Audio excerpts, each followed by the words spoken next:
Welcome, Jo Saxton. Very nice to have you with us, Jo. It's nice to have a round of applause from you as well. This is new. Oi! Oi! So, Jo, we've known you for at least 25 years, probably a little bit longer. And thank you so much for being willing to have this conversation with us. We have been talking in our church community about how we respond to some of the Black Lives Matter stuff. Lizzy and I met with some of the non-white people within our community, which was just the most amazing conversation. And there we suggested having this conversation with you and recording it, putting it out online for other people to be able to hear from a Black Christian some of the issues that have faced you as you've grown up within the church. And we were just really struck, brokenhearted for you actually living now in Minneapolis and experiencing what went on just a few weeks ago with George Floyd. So just wondered, Jo, if you could paint a little bit of your background for the people who are watching who may not know you. Okay, I am Nigerian in heritage. So my parents moved to England in the 60s. I was born in London, grew up in London for the most part, in South London, the greatest part of London, let's be clear. And then lived in Sheffield until I was 30, moved to the States with my husband Chris and a group of others, have lived in the States 15, 16 years now. Wow, it's been that long? Yeah, around about, yeah. It's been a while. And I, have two daughters. My girls are biracial. They are nearly 15 and 13. What are the details? Maybe just tell us a little bit about what you do now, just to give a little background, to help people. COVID messed a little bit of that anyway, but I am a speaker, and I mainly focus on leadership, whether it's predominantly church and conferences, but there are some corporate things I do as well. I do leadership coaching, so I have a digital platform of leadership, which invest in women leaders around the world. Again, some in church, some in business, all that kind of stuff. I write books and I host a podcast, a leadership podcast. So yeah, that's a simple one. Perhaps, Jo, as we, before we dive into thinking about the church in the UK, which is really keen, obviously you as a Black Londoner, we met in Sheffield at uni and then served in church in the UK and then together in the US. Just maybe some reflections that you've got as a British Black Christian living in Minneapolis and having seen everything that went on with George Floyd. Tell us a bit about that. I think I didn't watch the full video because I cannot watch the full video. I saw enough with the photograph. I could barely watch the photographs, but it was very much again. It's only been a few years since Philando Castile was murdered by a police officer. And that was nearer to where I lived, and those two weren't the only stories. And I think because I live in the Twin Cities, and because I am aware of people's experience, I know that the issue of law enforcement has been an issue for a long time.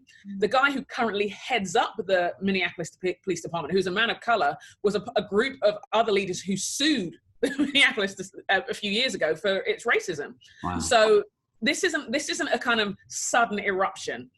It's a particularly macabre and violent eruption, what we saw in his death, in that someone is casually putting their hands in their pockets as they're crushing the life out of somebody who is clearly not resisting any arrest. That there are groups of people around turning on his side and things like that. So on one level, it's, in some ways for me, it was like, again, it's just again. I think there is this erosive tiredness of another name, another hashtag. So the week before we were talking about Breonna Taylor, who was an essential worker, an EMT who was killed in her home, and her killers are still by police officers who still haven't been arrested. Someone's been fired, so clearly something was seen as wrong. But still, and 2 weeks before that, we were talking about Ahmaud Arbery. And so it's like, how many agains are there? There have been names since George Floyd's murder that have been, do you know what I mean? Already that haven't had the same global response, but are still happening. So I think the overriding feeling is, here we go again. And so what would you say your experience of racism in the UK would have been when you lived? When I think of racism, I think it's always in the room. It's always in the room. It's like, and sometimes it's louder than others. I'm 46, so throughout my life, it's always been there. It's not a guest that comes in every so often. It's a constant.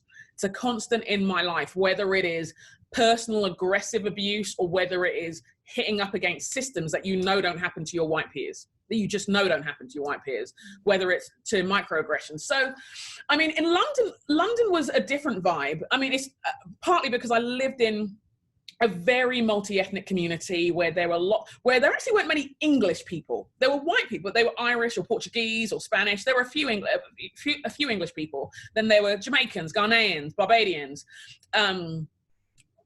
Asians, either from India or Pakistan or Bangladesh. So there was a wide community, and I'm not saying it was utopian, but it was probably more when I left London, where I was, and also as an adult, there are things you're encountering as well, which was far more pervasive and erosive in its own way. So when I'm growing up in London, you had people who said the N-word, but they also had to work out whether they wanted to get beaten up in response by the people around you, because everybody knew, like, this is not how we roll. And this isn't how we move.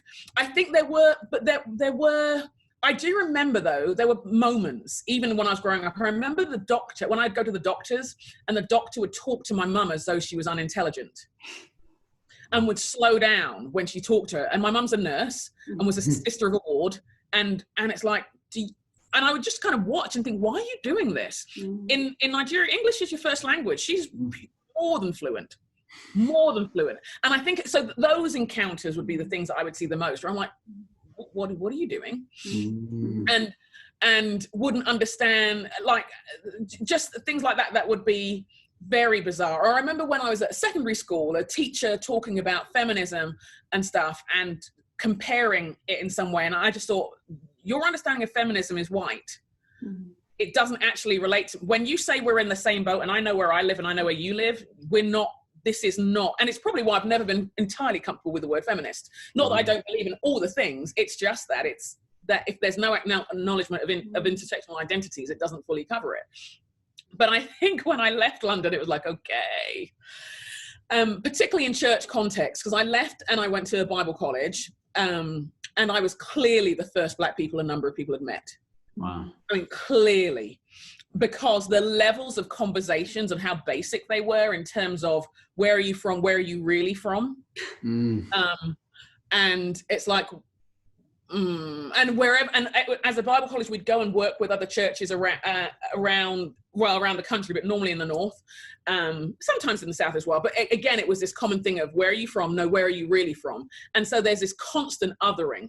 It's not just that you can't find your hair products in a normal store. It's not just that you can't find makeup in a normal store unless you buy designer stuff and you're 15. It's not just that you don't see yourself in TV, you don't see yourself in music, you don't see yourself in film, you don't see yourself anywhere, you don't meet the standards of beauty. Now, even in the relationships you have, people don't actually, it doesn't matter if you're born here. It actually doesn't matter if you're born here, because you're still someone else and you're still somewhere else.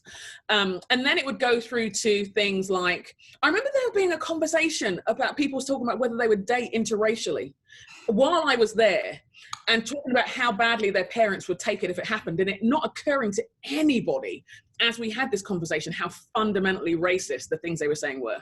Wow. And we're all like in our 19, 20 years old, and I remember one guy who, looking back, had more issues than I realized, but who was trying to work out the fact that he couldn't get his head around the fact that he was attracted to me, but are you meant to be attracted to someone who's of a different ethnicity, and why don't we work it out with that person while we're talking it? And it's like, well, why are we even here? But again, if you're the only person, and I think this is where when people often misunderstand racism as just about prejudice and not about power, they miss out a fundamental element. When you're the only person in the room, How many times are you all going to argue about this stuff? How many times are you trying to make people understand a world that they don't get? And if you don't have power in the room, and I mean, I haven't even talked about all the amount of time people wanted to touch my hair, or would touch my skin without my asking. Asking would assume you're a human being. Awful. And also would preempt even when you're older. This didn't happen when I was a kid. This happened as an adult. Wow. And that when people touch the skin or ask questions, just like, and again, it's this I mean, we often call them microaggressions, but sometimes they were just aggressions, really. Do you know what I mean? This ongoing, you are not, you are other, you are, and I get on one level, it's like, oh, but you know, maybe you are there first. It's like, you know what? I didn't have Google as a 4-year-old to work out that white people were different from me. I had no mentors, I had no teachers, but I worked it out. I worked it out, and it's fine. Do you know what I mean? It's like, you do not need your hand held to work out whether you should touch somebody's hair without their permission. Because what are we teaching people about consent? What are we teaching women about consent? That people can touch their bodies and their hair and put their fingers through their hair without asking? I mean, if you're okay with that, then let people do that to your daughter and see how many times it happens before you punch that person out. You know, because it's weird. Yeah. And because it's unhealthy, it's just fundamentally unhealthy that you feel you can do that and feel it's okay.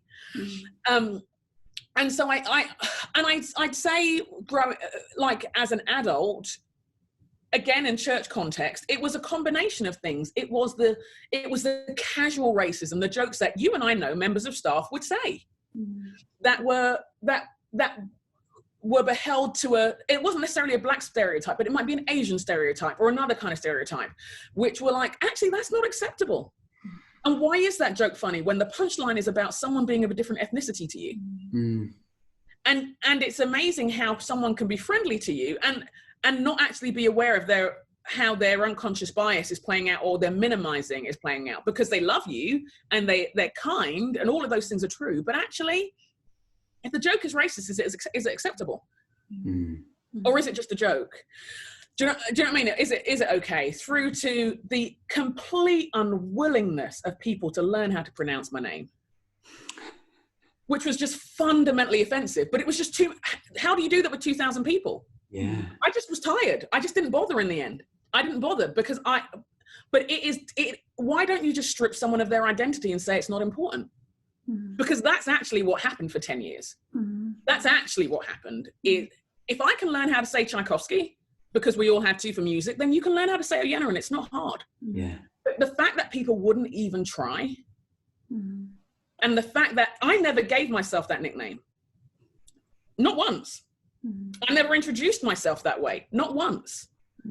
But it was okay to. And again, which nicknames do you mean? When I was called Jo-O. Jo-O.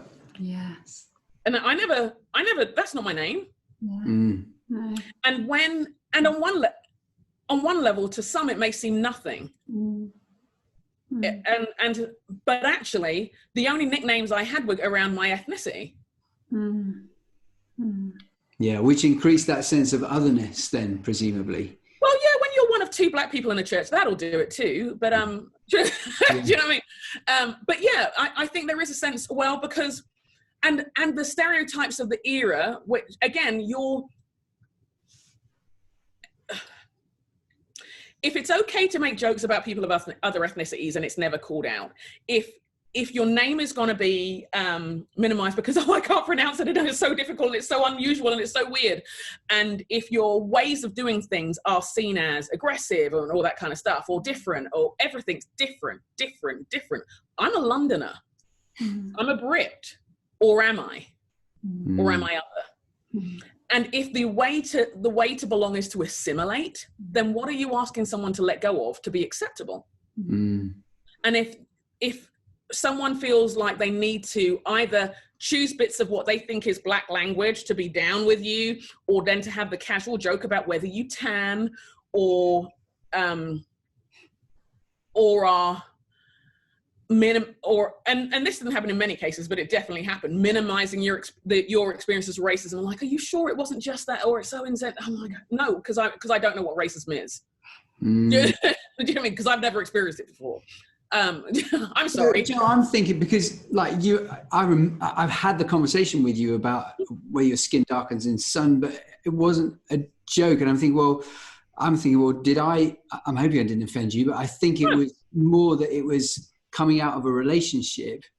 So it sounds like it's the kind of jokey, I'm trying to be comfortable around you, but I'm kind of not, because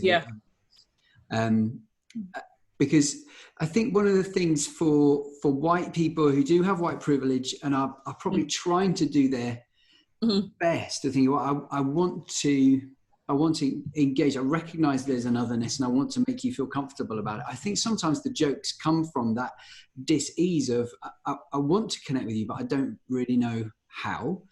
Yeah. How do you think, what would you say to white people in a white majority church who have got black people or people of other ethnicities there, just like our church?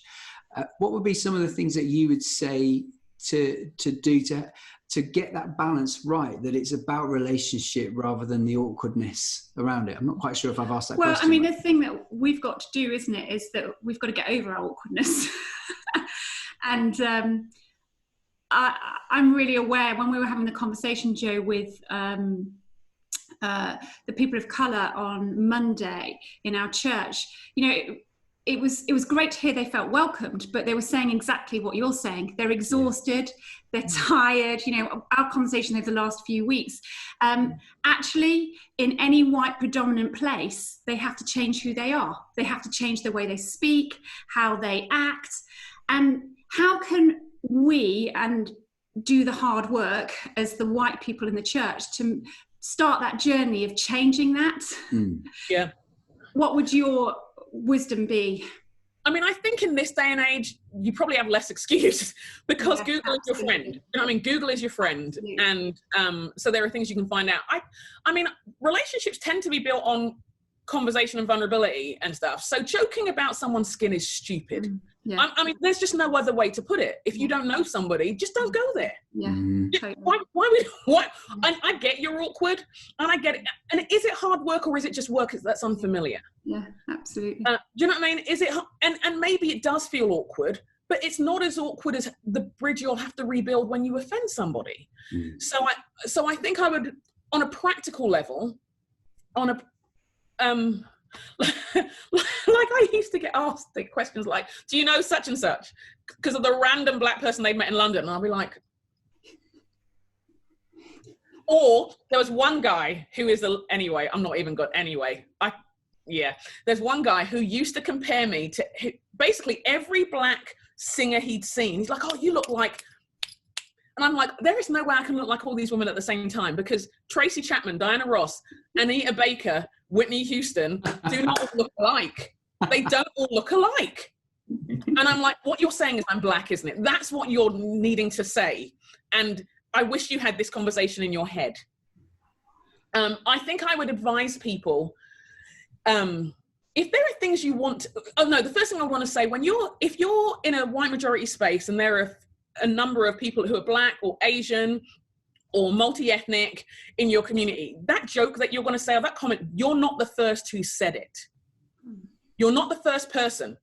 So you may think you're, and I think that was probably one of the most erosive things, that people were like building up their courage to say something one time, like, here we go again. I even know the punchline because I've heard this since I was 4 years old.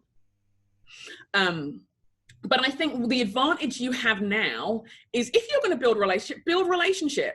And if you're curious, then ask a question. Don't assume the way to do it. Do you know what I mean? And sometimes, honestly, if that person's heard it 35 times, it's still not going to go down well.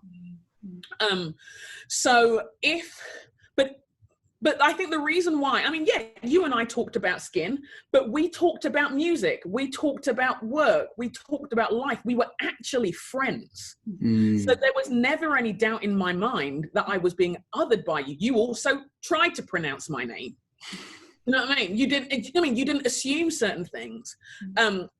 so that's how the three of us actually have a long-term friendship, because you didn't assume that when I experienced racism, oh, are you sure it's racism? You actually took me at my word. You didn't minimize it. If I found something offensive, that was enough for you.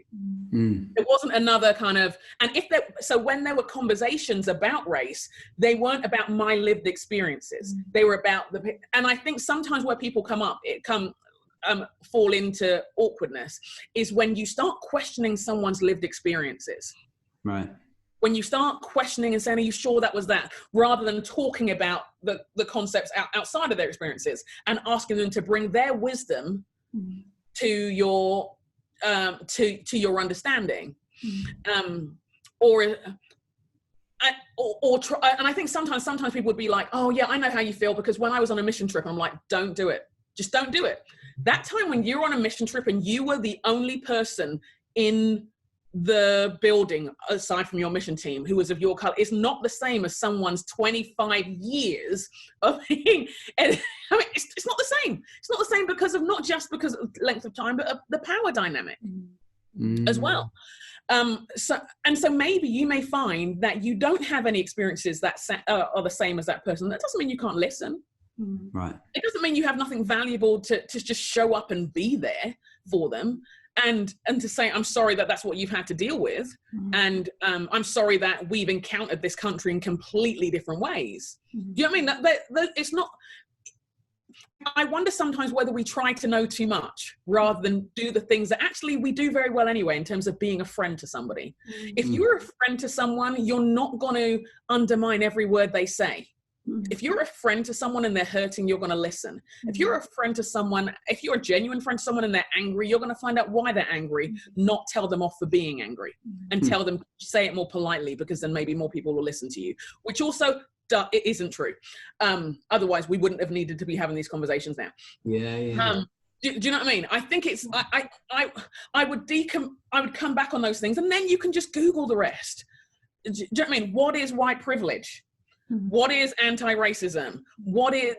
Let Google be your friend on the educating piece, because it stops you. I mean, it prevents things. I mean, if Google was doing its thing when we were there, I would have just had it as a handout in my 20s. I would have. I'd be like, you know what? Google's your friend. Here's why I don't like Ali G. Google's your friend. Here's why I'm not a fan of this. Google's your friend. Here's why depictions of black people in culture are offensive. Google's your friend. Do you know what I mean? All of these things. But you get to be witnesses to other people's experience without actually having to ask them to do the emotional and mental labor. Because when you're asking them, you know, like if someone was sexually abused, we wouldn't be like, okay, so tell me, how was it for you? Wow. How was it for you? Or could you help me understand, what do you think the abuser meant when they did that and when they groomed you for 3 years? And are you sure, like, what were you wearing?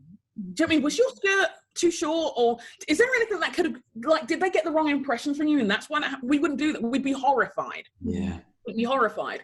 Well, I would suggest that we consider those sorts of things when we're dealing with race, because race isn't just someone being stupid. Race is dehumanizing. It comes against someone being made in the very image of God. It is from hell. It is an attack on their psyche, on their bodies. Sometimes it's not a philosophical issue for the people of color you're talking to. For you, it might be, I'm trying to understand. And for them, they're trying to live. They're trying to live. And that doesn't mean you're inadequate. It just gives you it just says, okay, in the same way you'd want to be tooled well for someone who'd been through trauma. That's what you're doing with this. That's really helpful. So that seems to be a personal, like, trying to, I mean, it sounds like it's literally engage with people as if they're people, and do the learning and try and understand maybe some of their background, their issues. What do you think? What do you think the church can do, sort of as an organisation? Because that's like on an individual level. But I was really struck in conversation with one of our BAME young ladies who was wondering if she was getting raised up into leadership because she's gifted or because she's black. And it reminded me of conversations that we used to have. So I was like, oh, this hasn't changed in over 2 decades. So what do you think the church as an institution could do. And us as leaders. Yeah. I think they should be honest. Honestly, I think they should be honest. So, because on one level, the answer is yes, yes, and yes. Yeah, right. But why is it yes? The issue is not. So sometimes I remember there was a church that asked me to speak, and they said, "Jo, we're trying to get it right on race. We really are, and we're starting out, and we'd love you to be the speaker, but we need you to know first of all you're the first, and we need you to know that because." We just want to be honest with you, and we don't want to use you, but we want to start moving in this direction and having a far more diverse lineup and elevating people of color and Black women and Indigenous leaders, etc., etc., etc. How do you feel about that? Well, I was like, of course I'm going, because they were honest. They were upfront saying, you are our first. We might get this wrong. We're trying not to tokenize it, but they also, the thing that they're both agreed on, that I'm agreed on and they're agreed on, is representation matters. Right. Representation matters. What you elevate, you celebrate. Do you know what I mean? And so if you celebrate diversity in leadership, that's not diverse thought. It's got to be shown. But what you have to be aware of as leaders is how you guide that person of color, and please God, don't let it just be one. Through that process is some honest conversations about what you don't know and what it's like for them to show up in that room in front of people and stuff. And I think that's some of the reflections I've had with people who've led me over the years. And I said, you had no idea what it cost me. You had no idea what it cost me every time for you. And there was not the honesty that actually this served you. Right. And it's okay that it served you, because it's okay, because you want to get it right and you want to feel like you are doing something on this journey. But when it serves you, it still costs them. And so I would encourage, I mean, there's got to be a lot of auditing, isn't it? I think isn't it Ben Lindsay who talks about this? The guy who wrote his book right here. Got his book right here. And it's, about the audit, isn't it, first of all? And I think there has got to be I think this is on a personal and systemic level as well. There's got to be an audit of what is going on. Yeah. What are the biases? Because on one level, like you said, some of this is treating people as people. It is, but actually it's treating people as equal people. Equal people. And to assume that if Black people, if Asian people, if minority ethnic people are made in the image of God, then of course there are the gifts, the abilities, the talents, the potential. But if their experience isn't the same, then we will not be seeing that. So we have to dismantle all the things that get in the way, and we have to repent when needed, but not just with sentiments, with the demolishing of systems. And so I would say, as leaders, I think there is a spiritual component and a practical component. There is the audit of yourself. And I say pray and fast for a good year. If you want to see people raised up, it's not going to be easy. It's it won't be as easy as when you're training up someone who's just like you. So you want to be praying and fasting ASAP about, God, show me how to do this in new ways. Maybe my metrics of what a leader is and what a leader's skill set and contribution is different, because cultures are different. Cultures are different. And that be part of the ongoing process. The other acknowledgement is, if you're going to raise up leaders, it means somebody's doing less. So you need to know now who, for someone else to have an opportunity, someone's stepping back. Is that someone you or somebody else? And do they share your values? I think it's for that person of color who is being led, and I will rate the people who've mentored me over the years who got this. They didn't get everything, and they wouldn't say they got everything, but they got this. There were limitations on the mentoring they could give me. Because they're their lived experience. So some of it is, if you are committed to raising up leaders, say, look, I want to mentor you, but tell me if I don't always know what you need. So if you need to talk to a leader of color, I will use my capital to get you to that person. I will use my influence. So that I will use my influence, our budget, our development, whatever it is, to get you to what you need to do, because those things matter. Right. Because then then that leader knows that they're seen, and that they're seen in the 360 of their lives.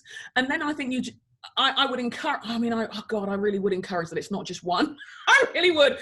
I'm just like, it's not, and that you kind of don't just put, like, I've had friends, right, real talk, who have called up organizations and said, take me out of your pictures. I'm sick of being on your website. I'm sick of being in your publications of black person here, black person here, black person there, and not changing the systems.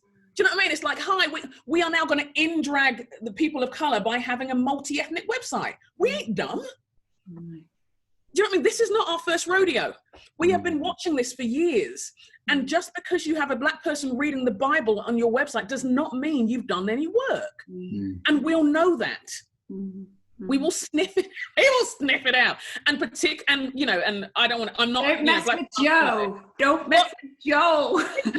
It's true. And it's different. I mean, it may be different from those of you, your community who are in their 20s, but for those of us in our 40s, we've been watching you for 2 decades not do this. We have been watching all the things that the Lord's raised up and the things that God has done and all this kind of stuff. And we're just like, okay, we'll see. We'll see. We'll see if you mean it this time, because anything you've just worked out, we told you about when we were 21. And our parents told you about. And so now we just want to know whether you're going to deliver on your word and or whether you're asking us to be united by uniforming ourselves to your world. Yeah. And that's what you were saying when I was listening to you, Joe. Joe does these tea times, don't you? Tea with Joe. You can catch her on Instagram, Facebook. I think it's 9 o'clock our time. 9 p.m. your time, 9 p.m. Anyway, they're brilliant. And you talk about all sorts of things, leadership. But one that I was listening to that I was really struck with, you know, it's not just for now, it's for the marathon, it's for the journey. And I think, you know, I feel really challenged by that as a leader, and as, you know, that it's really important that it's going to be a long journey for us. And yeah, it's really, I feel ashamed that it's taken this amount of time. You know, I think there is some repentance that needs to be done for the Church of England and other churches, for where we haven't woken up. And like you said, you've been saying this since you were 21, you know, and we have got to, we've got to change. We've got to do the hard work. Yeah. It takes time, doesn't it? It really does.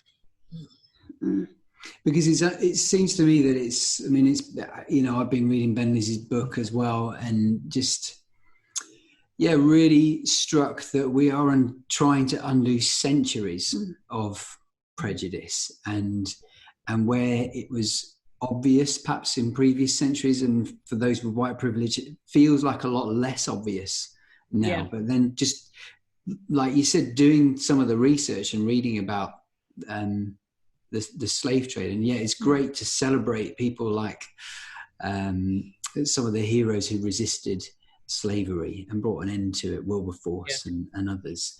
But there were hundreds of years before that when the church was complicit in it, and many other. And I think the whole thing about statues being taken down, or at least the conversation around that, is people trying to grapple with, well, what do we do with our history? How do we make sense of all of this? What does it mean for us, like in the here and the now? And I think that's what Lizzy and I are so grateful for your time today, just helping us think through, well, what would it look like for us as a church community? What does it look like for us as church leaders? What does it look like to try and represent in our church the city in which we live, which is multi-ethnic? And it can't just be by having a white majority church in the leadership, or just within the people in the chairs. But Joe, have you got some... Oh, you were going to ask this question. Well, well, you can ask it and I can ask it. Doesn't really matter. I'm not that bothered. But no, I'm reading, like you mentioned, Ben Lizzy's book, and we're saying to everyone in our church they should read it. It's interesting you talking about the overt and covert racism, and the iceberg is just a really fascinating, I don't know if you can see it, one that he talks about. And it's deeply challenging. Both Gareth and myself are reading that. What other books would you recommend? I think Why I'm No Longer Talking to People About Race by Rennie Edo-Lodge, I think it is.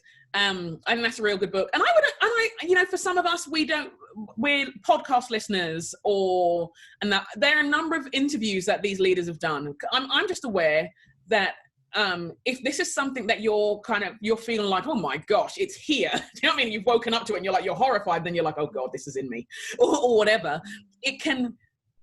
as a spiritual thing, it's not going to take long before people feel ashamed. And it's not going to feel long before people feel accused, when actually what is being called for is accountability, not accusation, accountability. So I would say, like, almost give yourself a plan of, if you know, like, yeah, you read books, but you'd actually right now want to read a summer light breezy read a summer read. Do you know what I mean? But listen to it on a podcast. But I wouldn't just limit yourself to anti-racist stuff. I would look at the books you're reading and the art you're consuming anyway, because the sum of my life is not don't be racist to me. The sum of the gifts and the abilities and our redemptive call as believers is not, now let's remember, get rid of the statues and all that kind of stuff. I mean, there's more, because there's the present as well. The data of your city will show you the disparities. The data of your professions will show you the disparities if you want to look at them. But it's also, what have you been denied? What have you been denied by not having access? Because it's not just us who haven't had access. You haven't had access. You haven't had access to a wealth of literature. You haven't had access to a wealth of art, a wealth of learning, a wealth of science, a wealth of ability from people who are made in the image of God like you, that not just contributes to my flourishing, but to yours as well. And so I would say, what are you reading? What are your kids reading? You know, it's what are you listening to? Who are your heroes of faith and others? Like, do an exploration in this as well. And it's interesting you talk about kids. Something I'm really struck. I'm reading this with me and white supremacy, and with Daisy, and it's really challenging, each chapter. But I think it's really important as parents that we're talking to our children. And Gareth and myself have been doing that, but I was really struck that people were saying, just when all this came out sort of in the news, I've started talking to my kids now about it, and I'm like, wow. We should be talking about this from the very beginning. This is really, really, really important. What would you say to parents, Jo? I would say, don't let your kids be raised by racist friends. Do you know what I mean? Because I don't know that what, or stuff on, do you guys have TikTok? Do you have TikTok? Yeah, stuff on TikTok and stuff. Just make sure your kids know explicitly from you. Because for you, it may be obvious because you've got black friends, because you've got Asian friends and they're part of your family. That doesn't mean the N-word isn't coming around their school. Do you know what I mean? It's always worth doing a check-in. But again, and when you think of the lack of representation, it is not just a black problem or an Asian problem. It's your problem too.